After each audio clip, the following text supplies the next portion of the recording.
Last night we got to watch Nightmare on Elm Street 3 in the theater.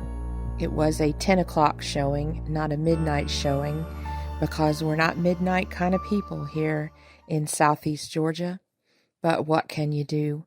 It was me, my husband, my son, my brother, and my sister-in-law, and I think there were 7 other people in the theater when we came in.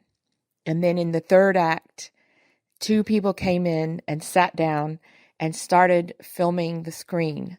And I don't know why they were doing that, but I thought it was a trip. This is the kind of thing that happens when you routinely only have 12 people in a theater because you're in a small town. And most of the time, people doing stunts doesn't bother me at all.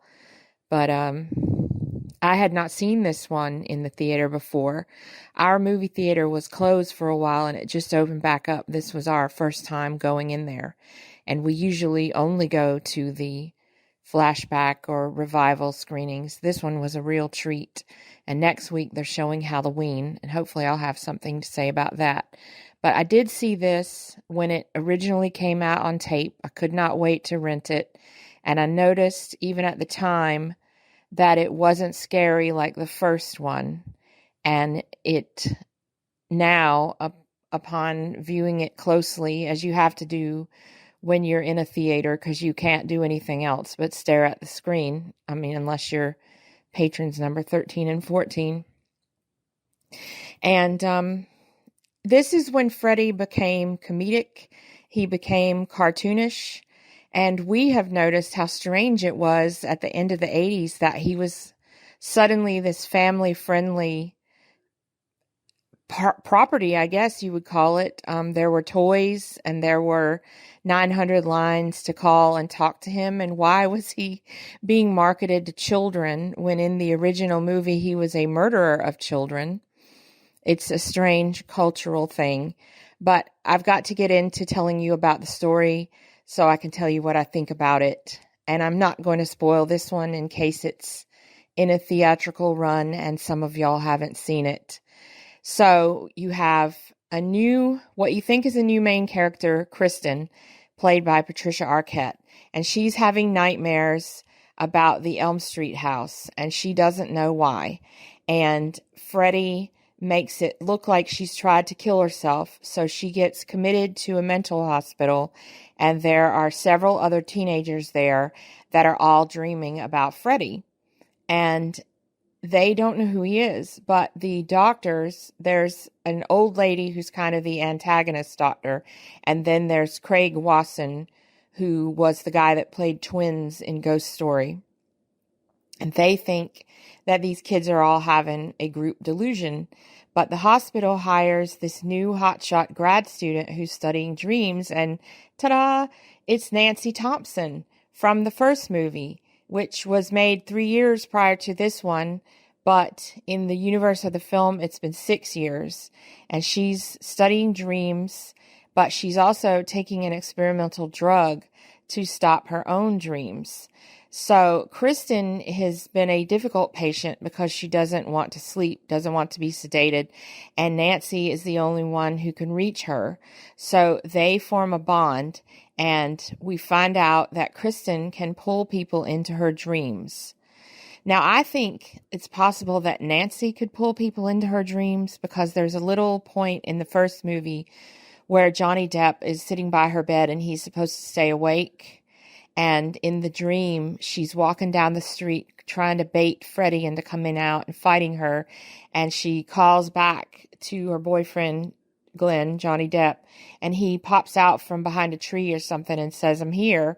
So I think she might have pulled him into her dream, but not the level that Kristen can do it. Kristen has a real talent for this. So more and more of these kids are falling prey to Freddy in increasingly ridiculous fashion. And so Nancy and Craig Wasson try an unconventional therapy with them, and they do a group hypnosis, and this gets them both fired, which sends us into the glorious third act, where they go looking for Nancy's dad, John Saxon, And they find him in a bar called Little Nemo's because Nemo is a famous anti-hero character in literature from the 20,000 Leagues Under the Sea by Jules Verne. And John Saxon, Mr. Thompson, is a classic anti-hero. He murdered Freddy Krueger, but Freddy Krueger was a murderer. So why is he now drinking himself to death in a bar, drinking Miller High Life and smoking, what do you call them? Coffin nails. Marlboro Reds. That's the real thing that shows that you don't want to live when you're smoking Marlboro Reds. And he used to be the police chief, but now he's a security guard. You can see it on his uniform. But he's got a chance to redeem himself. He knows where Freddy's body is, and they've got to get the Winchesters to come and salt and burn the bones. And so I'm not going to tell you how it ends. I will tell you that Freddy is pretty much, he's not really messing with people yet. On the long term, he gets more into that in part 4. And part 4 had this glorious, surreal sequence where there was a dream looping that I was really impressed with as a kid, that I think really was my entry into surrealism in film, personally. Something that I had discovered on my own and not been shown as a lesson, in school or by my dad. That's like my movie, part 4. But part 3 does play with a little bit of that. Kristen, when they go into the final sequence where they're all going to dream together, she thinks that she wakes up and she finds herself back at the beginning of the movie talking to her mom and building the Elm Street house and staying up too late. But then Freddy can't keep up the delusion for too long and he attacks her. And as I said, this is where Freddy starts doing the one-liners. And also there is a neat thing how they sort of subvert the trope that when you get a heroine at the beginning, then you get another heroine. The first one will have died, but Kristen does not die. She's not being killed by Freddy at this time, but you think that she's the star, but then Nancy comes in and she's really the star of the movie. But looking at this through adult eyes on a big screen, you can see that it has some problems. They have Lawrence Fishburne here, and you would think that that would be the big actor, the big gun, but really John Saxon is the feature of this for me. But Lawrence Fishburne has this scene where there's a big goof, I thought, that I'd never noticed before. He comes in, there's 2 kids in the group. One of them is like a D&D dungeon master, and the other one is a puppeteer. And he makes them go to bed, and he's like, it's lights out, and he reaches over to turn off the lights. But these switches are already down, and they don't reshoot this because it's a budget movie. But being such a consummate professional, he just waves his hand over the lights that are already off, and then the lighting department turns off the lights. And I also think at the beginning of the movie that Kristen introduces herself to a character in her dream as Kirsten. And definitely during one of the group sessions, the antagonist doctor says about Nancy, let's make her all welcome instead of let's all welcome her.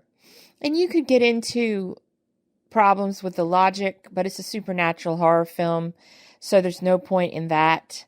I will say that I was very happy to see in the bar scene there was a 8-ball deluxe pinball machine. This was a pinball machine that was high-tech in 1981 when it came out because it talked. And my parents had one of those in our house in the 90s because they had this close friend who had got a unfortunate medical diagnosis and decided, well, now I'm going to do whatever I want for the rest of the time I have left. And one of the things he wanted to do was to buy a bunch of pinball machines. And one of them was this 8-ball deluxe, which we ended up with. And when I saw it making a cameo in the movie, I thought, oh, 8-ball deluxe. And I'm getting to the 10-minute mark. I'm supposed to keep this brief for my editor, who is also my husband.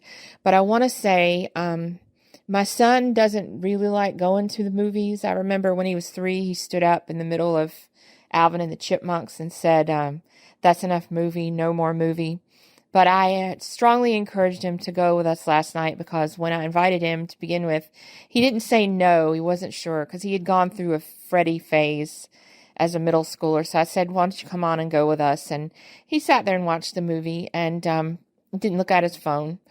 And at the end, I thought to ask him, because this movie is 40 years old. When I was young and watching movies from 40 years before, they were black and white movies with people running around in fedoras and suits going, yeah, see?